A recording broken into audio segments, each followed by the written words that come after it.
네, 오밤중의 뉴스 함께하고 계신 지금 시각 11시 40분 지나고 있습니다.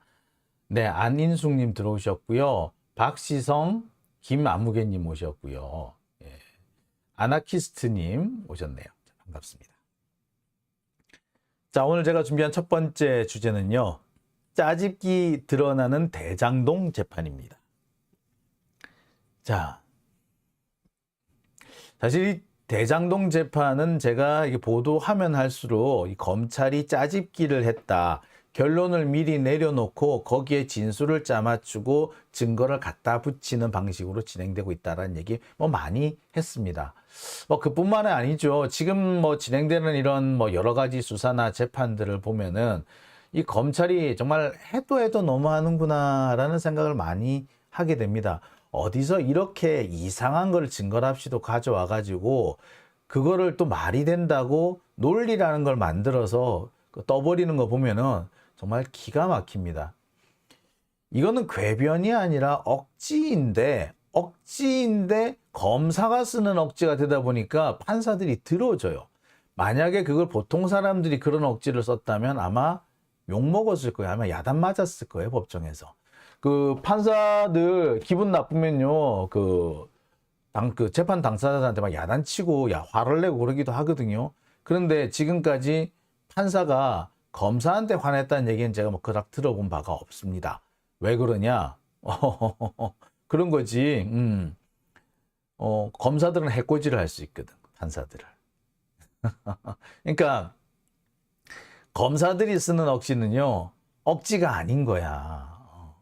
그거는 법리의 허울을 쓰고 있기 때문에 억지가 아니라 법리로 간주가 됩디다. 참 어처구니가 없는 상황이죠. 예. 예, 뿐만 아니라 저 같은 경우도 그래요. 한동훈이 상대편 당사자가 되니까, 한동훈이 원고가 되니까, 한동훈 대리인, 한동훈의 변호사가 주장하는 것도 말도 안 되는 생억지를 쓰는데 그게 마치 꽤 그럴싸한 것처럼 받아들여집디다. 기가 차고 코가 차는, 아니, 어떻게 장용진 이 경력을 나무위키 이런 데서 가져와가지고 장용진은 이런 일도 했고 이렇게 막 얘기하느냐고. 그 중에 절반은 엉터리더만. 그러니까 여기저기 흘러다니고 돌아다니는 그런 말도 안 되는 그런 것들을 증거랍시고 가지고 와가지고 법정에 제출을 하는데 그거를 이게 증거입니까?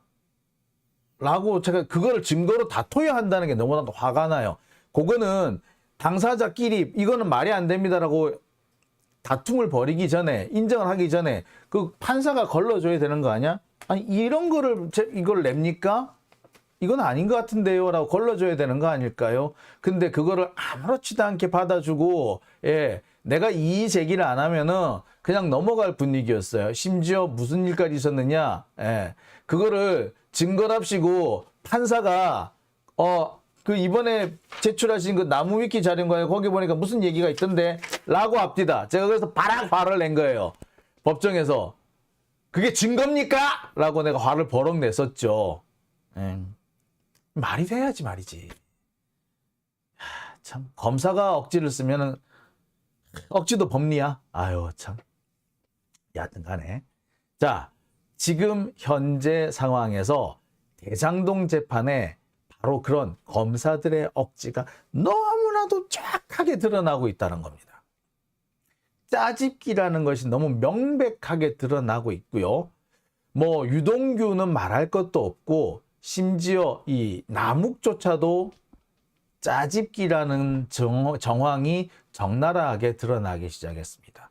남욱 변호사는요, 나름 그럴싸하게 포장을 하고는 있어요. 하지만 이 남욱 변호사가 말하는 한마디 한마디가 아니라 전체적인 큰 틀에서 보면 바로 보입니다. 아, 저 끼워 맞추고 있구나.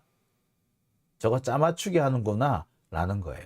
자, 오늘 바로 그런 부분을 좀 소개해 드릴까 합니다. 남욱 변호사는요, 디테일하게 자꾸 들어가요. 그래서 변호인이 그 추궁을 하면은요, 그게 방향이 좀 틀렸다, 취지가 다르다, 그때와는 시기가 다르다라고 해서 교묘하게 빠져나가려고 합니다. 하지만 큰 틀에서 딱 보면은 그래서 결국에 이거 아니야? 라고 말할 수밖에 없는 그런 대목으로 가더라고요. 마찬가지인 거예요. 자, 지금 당장 이 나무께 대해서 가장 문제가 되는 것이 만배영을 네가 회유하려 했느냐, 이 부분이거든요. 근데 만배영을 회유하려 했느냐, 아니 회유하려고 한 게 아니고요. 그게 약간 색깔이 다른데요. 자, 변호인 측에서 이렇게 따져 물어요. 어쨌거나 증언해달라고 회유한 거 아니냐라고 하니까 그게 약간의 그 취지가 다르다. 약간의 좀 차이가 있다. 이런 식으로 돼서 빠져나가요. 차이가 있긴 뭐가 차이가 있어. 어쨌거나 진술해 달라고 한 거 아니야. 그런데 자꾸 뭔가 새로운 의미를 더 씌워가지고 아니라는 식으로 나가는데 그래서 그게 왜? 그거가 어떻게 틀린데? 예. 하여튼 뭐 그런 부분이 드러납니다. 자, 그래서 오늘 제가 준비한 첫 번째 주제는요. 짜집기 드러나는 대장동 재판입니다. 그 얘기가 좀 길어지네요. 자, 짜집기가 드러나는 대장동 재판. 이 부분인데요. 자, 이 부분에서 오늘 제가 이게 설명을 하려고 하는 부분은 어떤 부분이냐면 남욱이 법정에서 유동규에 대한 얘기를 진술합니다. 유동규한테 돈을 얼마를 줬고 언제 줬고 어떤 명목으로 줬고 이런 얘기를 쭉 해요. 자, 그런데 상식적으로 그렇잖아요. 유동규는 그 돈을 받아서 김용 정진상을 줬대. 그리고 최종적으로 그게 이재명한테 간 거래. 뭐 정치자금, 선거자금 그런 형식으로 해서 갔다는 거야. 좋아. 그랬으면 처음부터 돈 달라고 할 때 선거자금 써야 돼. 좀 줘봐. 라고 해야 되는 거 아닌가요? 자, 유동규는요, 2021년 김용 부원장한테 돈을 갖다 줄 때, 남욱한테 가서 그렇게 얘기를 합니다. 저 정치 자금이 필요하대. 돈 좀 써야 된대. 그러니까 줘봐. 라고 해서 받아갔어요. 대선 경선 자금 20억을 요구를 하더라. 그래서 어떻게 10억은 올해 주고 20억은 내년에 줄게. 뭐 이렇게 했대잖아. 뭐 20억 내년이 그게 말이 안 된다고 제가 한참 많이 설명을 드렸었죠. 자, 근데 10억 중에서 8억 3천을 줬고 그 중에 8억 3천 중에 6억이 정치자금으로 건너갔다라는 거 아닙니까? 자, 그때 뭐라고 얘기했다? 아이고, 정치자금을 달래 20억이나 라고 유동규가 남욱한테 가서 얘기를 해. 그래서 남욱이 줬다고 하는 거 아니에요. 그런데 그 전에 2014년, 2013년 그때도 돈 받아가지고 선거 자금 쓰고 김용 정진상한테 나눠주고 그랬는데 아니 그때는 왜 그러면 달래가 아니라 내가 써야 돼라고 얘기를 했을까요? 자, 이게 앞뒤가 안 맞는 부분이죠. 이와 관련해서 남욱은 뭐라고 얘기하느냐? 처음에는 몰랐고요. 수사 받으면서 알게 됐어요. 뭐 이렇게 얘기를 합니다. 자, 이게 무슨 얘기냐고요? 하나씩 설명을 드릴게요. 자, 지난 목요일 김용 전 부원장에 대한 재판이 열렸습니다. 참 이분도 요새 고생이 많으세요. 자, 김용 전 부원장의 재판이 열렸는데 유동규의 진술은 사실 이 김용 전 부원장 재판에서는 어느 정도 끝이 나갑니다. 한 2번 정도 더 남았긴 했는데 그래 일단 끝이 난다고 봐도 과언 아니에요.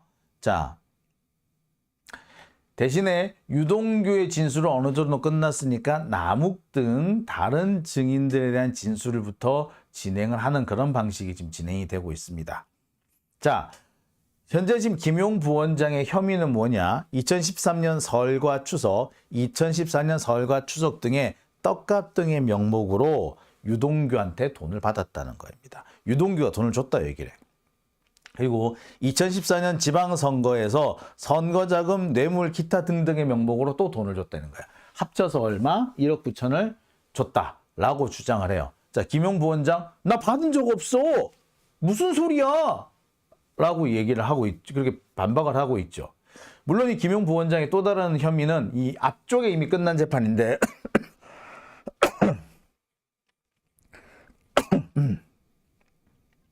2021년 대선 경선을 앞두고 경선 자금 20억을 요구해서 그중에 3억을 받은 혐의, 6억을 받은 혐의 또 있습니다. 그 부분에서 이미 이제 재판이 어느 정도 진행됐고요. 그 뒤에 이제 추가로 기소된 이 부분에 대한 재판이 현재 진행 중인 겁니다. 자, 여기에서 남욱이 이 증인으로 등장을 합니다. 근데 이 남욱은 왜 여기서 남욱이 증인으로 나올 수밖에 없느냐? 유동규가 돈을 누구한테서 받아서 김용한테 줬다라고 주장하느냐면 남욱한테 돈을 받아서 김용한테 줬다라고 주장을 해요. 자, 문제는 이 부분입니다. 자, 이 유동규는요, 남욱한테 돈을 받아서 김용 부원장 혹은 정진상 실장한테 줬다라고 주장을 하는데 정진상 실장이나 김용 부원장은 받은 적이 없다라는 거예요. 말도 안 되는 소리다라고 합니다. 그래서 실제로 유동규가 돈을 줬다고 하는 그 시점에 나는 그 자리에 있지도 않았다. 뭐 이런 입증들을 막 해내고 있습니다. 그리고 이 과정에서 등장한 것이 뭐냐? 여러분 CCTV 아시죠? 예, CCTV가 등장을 한 거예요. 그래서 그 당시 뭐냐면은 유동규는 내가 정진상한테 돈을 줬다. 정진상 실장 자리에 가가지고 정진상 실장이 이 서랍을 열면은 그 서랍에다가 돈을 딱 넣어줬다. 뭐 이런 식으로 얘기했다가 김용 집에 갔고 김용 집 앞에 가가 돈을 줬다든가 뭐 그래서 안 들키려고 비상 계단으로 올라갔네 뭐 이런 얘기들 막 하는 거예요. 그 대목이 다 이 대목이에요. 자, 그러다가 CCTV 부분 그때 정진상 실장이 그런 얘기를 합니다. 야, 말이 되냐? 성남시청에 오온천지의 CCTV인데 그래서 내 자리도 다 비치는데 어떻게 내가 뻔뻔스럽게 돈을 받을 수 있느냐라고 이렇게 항변을 해요. 그러니까 유동규가 야, CCTV 그거 다 사실은 다 그 뻥이야! 라고 했다가 한번 난리가 났었죠. 그래서 CCTV가 뻥이 아니라는 것이 뭐 입증되고 확인되고 하는 상황이 생겼죠. 뿐만 아니라 뭐 김용 부원장 같은 경우에는 집에서 돈을 받았다. 유동규는 집에 찾아가서 돈을 줬다라고 하는 바람에 실제로 유동규가 줬다라는 그 시점하고 그 시점에 정말 CCTV가 있는가 없는가까지 얘기가 확인하는 그런 그 해프닝이 벌어졌었죠. 유동규는 그렇게 얘기를 합니다. 김용한테 돈을 주려고 아파트를 찾아갔는데 엘리베이터를 타면 CCTV에 보일까봐 일부러 비상계단을 통해서 갔다. 그래서 CCTV 안 걸리게 했다라고 주장을 했는데 딱 가보니까 어떻게 비상계단 앞에 떡하니 CCTV가 매달려 있더라. 뿐만 아니라 그 아파트는 단지에 들어서자마자 CCTV에 잡히더라. 뭐 이런 것까지 다 뭐 그런 얘기까지 나왔던 거죠. 예. 바로 그 내용입니다. 자, 이 부분인데 그렇다면 유동규는 남욱한테서 돈을 받은 건 확실해요. 그런데 그게 김용 정진상한테 안 갔다면 그 돈은 어디다 썼을까? 사실은 이 부분이 지금 현재 논쟁이 되고 있는 겁니다. 원래는 이 부분은 논쟁이 될 필요가 없다라고 제가 말씀을 드렸죠. 정상적인 사법 시스템이라면 돈이 갔다라는 걸 확실하게 입증하지 못하는 이상 무죄가 선고돼야 정상인데 우리나라는 돈이 갔다는 게 확실치 않다 하더라도 줬다는 사람이 줬다 계속 주장을 하면은 그냥 준 걸로 그냥 인정돼 버리는 거예요. 증거가 없어도. 그래서 여기에 반증 같은 거를 만들어 둬야 되는데 내가 돈을 받을 수 없는 상황이었다는 것을 밝히든가 아니면 돈을 줬다는 그 시점에 내가 딴 데 있었다고 밝히든가 그게 아니고 돈 전달했다는 그놈이 중간에서 지가 닦아 썼다라는 증거를 만들든가 뭐 이렇게 해야 되는 거예요. 지금 상황은 어떤 상황이냐? 유동규가 그 돈을 닦아 썼다, 지주머니에 넣었다라는 쪽으로 지금 흘러가고 있습니다. 유동규가요, 남욱한테서 꽤 돈을 많이 받았어. 2014년 이 무렵에 3억 1,000인가 하여튼 3억이 넘는 돈을 좀 받았어. 그리고 그 밖에 2억 얼마를 또 추가로 받은 정황이 있고요. 그 다음에 김만배로부터 또 적어도 1억 이상을 받았다는 정황이 있고요. 그 다음에 2021년에 또 돈을 받은 정황이 있고 막 그래요. 여하튼 돈을 꽤 많이 받았어. 꽤 많이 받아가지고 이걸 다 어디다 썼는지가 중요한 거야. 만약에 이 돈을 받았다는 게 다 인정이 되면 유동규는 뭐가 된다? 예, 징역형이 엄청 많이 늘어나요. 근데 그게 내가 받은 게 아니고 사실은 김용 전진상한테 상납했고 더 나가서 이재명한테까지 갔다라고 하면은 예, 형량이 확 떨어져 버립니다. 그러니까 유동규는 지금 그걸 노리는 거고 검찰도 그렇게 되게 해줄게 라는 식으로 지금 유동규를 달래고 있다라고 보시면 될 거예요. 자, 문제는 그 당시 유동규가 상당히 많은 돈을 쓸 수밖에 없었다. 특히 3억 정도의 돈을 쓸 수밖에 없었다는 정황이 나오고 있다는 겁니다. 그게 뭐다? 유동규가 업자한테 물렸다. 이런 내용이 나와요. 실제로 보면은 남욱의 검찰 신문 조서에 그런 얘기가 등장합니다. 작년 10월에 이 남욱이 이 검찰에 불려가 가지고 이 수사를 받는 와중에서 이런 말을 합니다. 유동규가 업자한테 물렸어요. 3억 정도를 물렸어요. 그래서 그 돈을 갚지 않으면 아무래도 옷을 벗어야 되는데 그래서 우리가 돈을 마련해 줬어요. 라는 취지의 얘기를 합니다. 그러니까 남욱 입장에서는 유동규가 이 성남시, 성남도시공사에 꼭 붙어 있어야 되는 거잖아요. 어떻게 보면 자신들이 만들어 놓은 일종의 그 프락치 같은 사람이잖아. 자기들이 심어 놓은 밀정이잖아. 그러니까 이 유동규가 쫓겨나게 되면은 안 되죠. 근데 유동규가 업자한테 3억 원을 빌렸는지 받았는지 하여튼 그랬는데 이거를 물어내지 않으면 개워내지 않으면 쫓겨나게 생겼다. 그러니까 어떻게 돈 줘야 한다라고 해서 3억을 줬다. 뭐 이런 얘기를 해요.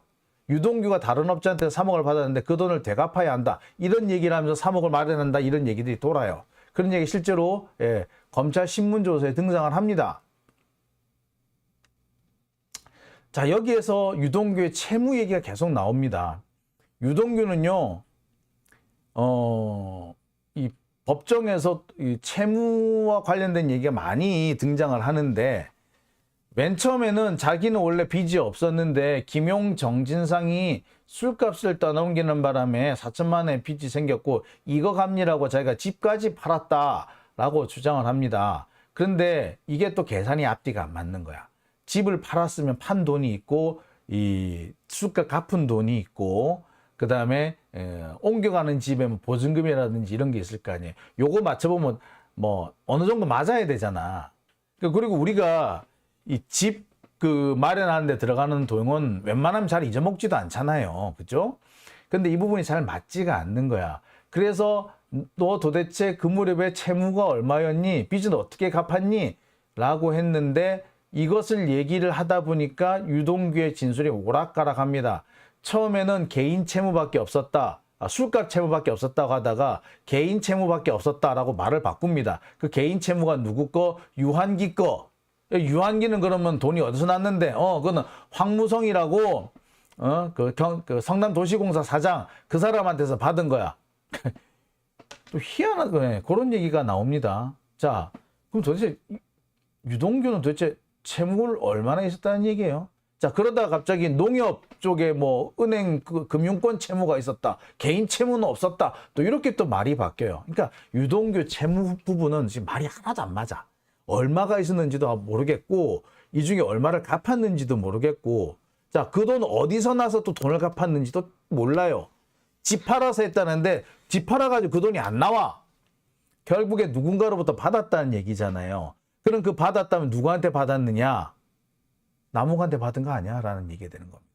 여기에 생뚱맞게 이 업자들한테 물린 부분이 또 등장한단 말이야. 이 업자한테 물렸다는 3억도요. 사실 내용 들으면 기가 차요.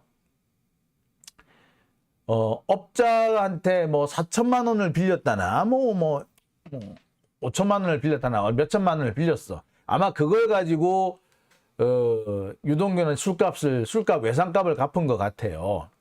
그랬는데 나중에 이 업자, 이 철거업자라고 하는데, 그러니까 대장동 철거 사업을 이 사람한테 맡기려고 그랬던 모양이에요.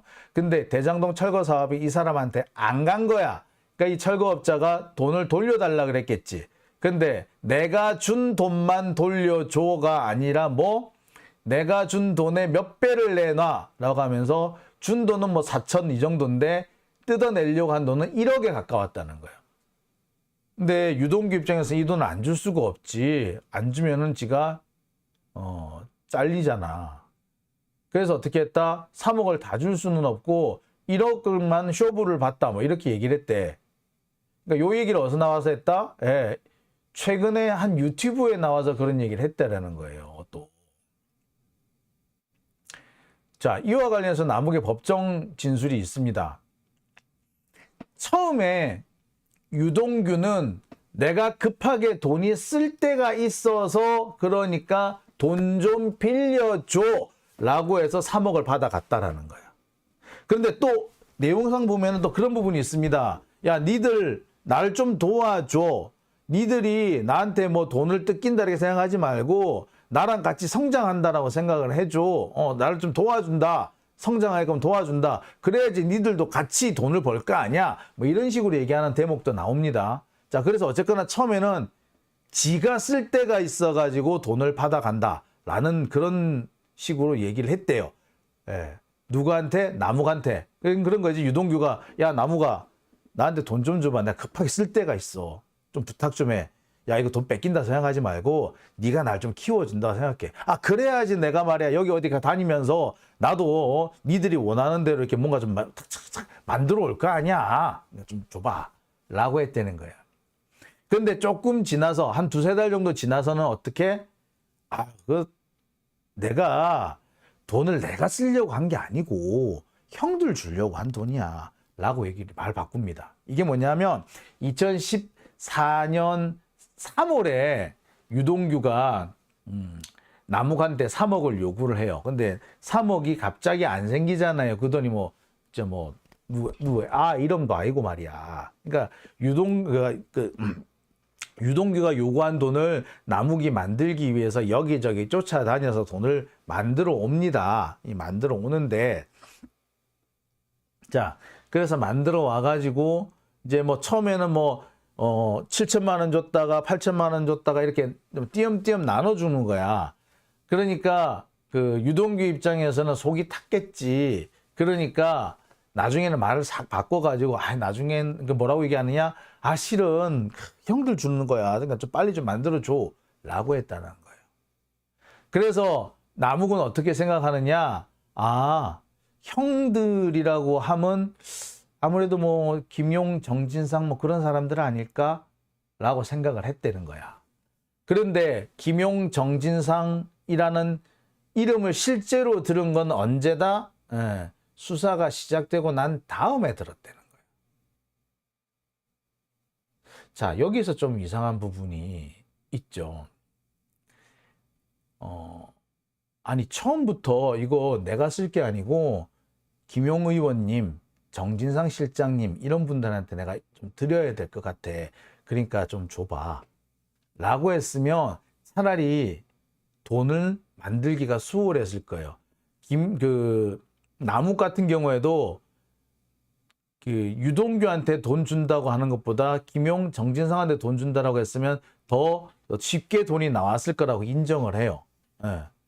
자, 실제로 누구를 준다, 내가 상납을 한다. 그러니까 법정에서는 상납을 한다는 표현이 나왔는데, 상납을 한다, 이게 내가 쓸 게 아니라 상납할 거야 라고 했으면 훨씬 돈 가는 게 수월했을 거라고 인정을 해요. 그런데 상납한다는 얘기는 한참 나중에 나왔다는 거야. 뿐만 아니라 그것이 누구다라고 말하는 거는 수사가 시작되고 난 다음에 구체적으로, 그러니까 돈은 2014년에 줬는데 누구한테 줬는지 얘기는 2021년, 22년에서 알았다라는 거야. 그 가능한가요? 그냥 내가 자선 사업을 하는 것도 아니고 기부하는 것도 아니고 뇌물을 주는데 그 돈이 누구한테 가는지를 모른다고? 그걸 몰랐다고? 몇 년씩이나? 말이 돼요? 보세요. 2014년 이후에 대장동 사업이 몇 차례 고비를 겪습니다. 이 남욱이라든지 김만배 입장에서는 사업이 망할 뻔해요. 이재명 당시 성남시장이 대장동 사업은 뭘로 한다? 공영개발로 한다. 무슨 환지냐? 이거는 수용 방식으로 한다. 라고 이렇게 천명을 해버립니다. 그렇게 하면은 이 대장동 민간 사업자들은 거의 이익을 얻지 못해요. 그런 상황까지 갔는데 나라면 그러겠어. 야, 동규야, 지난번에 준 돈 어떻게 됐어? 그거 저기 정진상 실장이나 아니면 이재명 시장이나 좀 드리지 그랬어. 라고 나 같으면 물어봤을 거야. 아니면 혹시 그런 분들한테 돈 드려야 되면은 돈을 지금이라도 마련해 볼까? 이렇게 얘기를 했을 것 같아. 근데 그런 부분을 얘기를 안 했다고? 말이 안 되죠. 자, 이와 관련해 가지고 남욱은 뭐라고 얘기를 하느냐? 변호인이 계속 묻습니다. 상납한다고 얘기를 한 적이 있느냐? 유동규가 상납한다 카드나 지가 쓴다 카드나 몇 번을 물어봅니다. 근데 그 남욱은 아니다. 상납한다고 말한 취지로 말한 적은 없다. 나중에 시간이 좀 지나가지고 몇 달 뒤에 형들 준다는 말을 하더라. 하지만 구체적으로 누구라고는 말한 적이 없다. 이런 부분에 대해서 몇 번이나 이제 좀 미심쩍으니까 설마 그랬을까? 상납을 한다면? 그래서 몇 번을 이렇게 추궁을 해요. 근데 이 부분에 대해서는 번복하지 않고 아니다. 상납한다는 말 들은 적 없다. 몇 달 뒤에 형들 준다고는 하더라.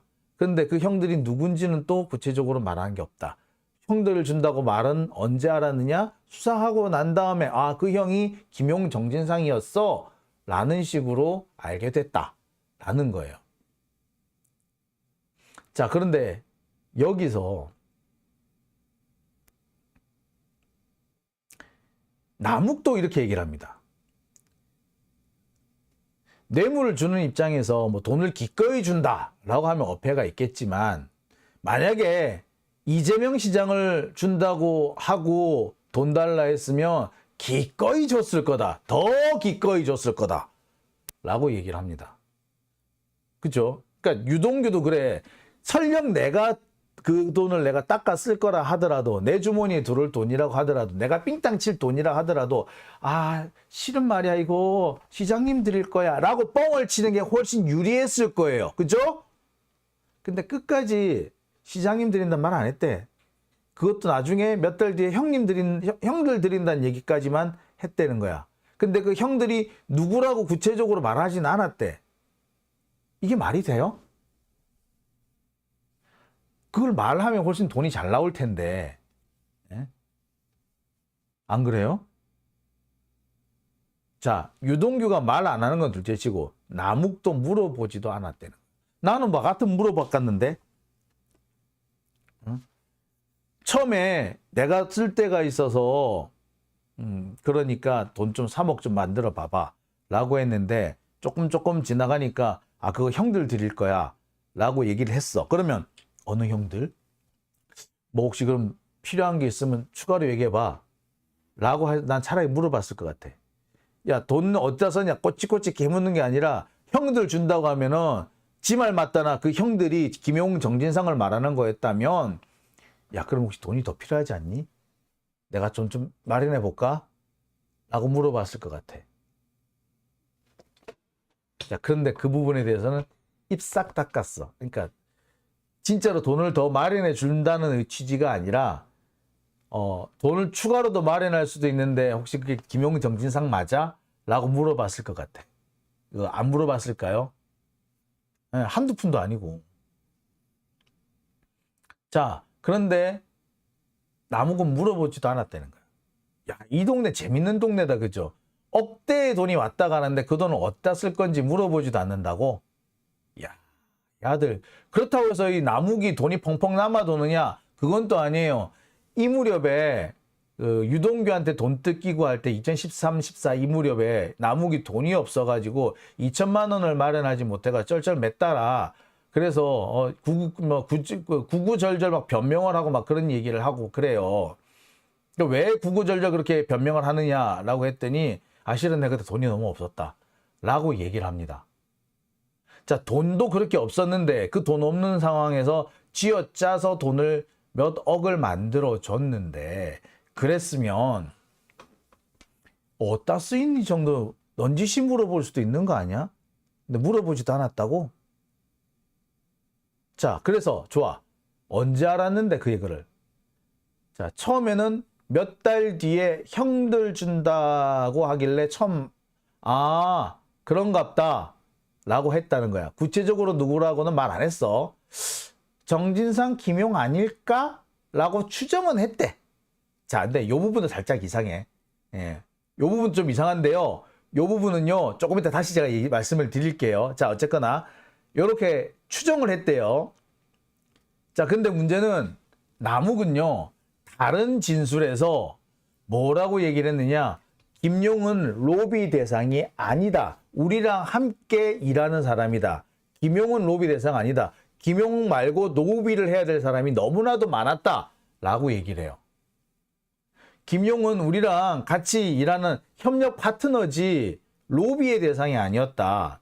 왜냐하면 이 부분이 어떻게 됐냐면요. 성남도시공사 설립 조례안을 만드는 과정에서 김용 의원이 당시 상당히 적극적으로 법안을 추진을 합니다. 그렇기 때문에 김용은 성남도시공사 추진에 적극적인 사람이기 때문에 그 사람한테 로비를 할 이유가 없는 거야. 로비를 한다면 반대 입장에 서 있는 사람을 해야 될 거 아니야. 그죠? 그래서 스스로 자기들도 김용은 우리랑 같이 보조를 맞춰가는 사람이라 우리가 협력을 하는 사람이라 로비의 대상은 아니었다라고 자기들도 인정을 해요. 그런데 여기서는 뭐 형들 준다라고 했는데 김용 정진상을 주는 거라고 생각했다고? 야, 말이 돼요 이게? 말이가 돼? 자, 말이 안 맞죠?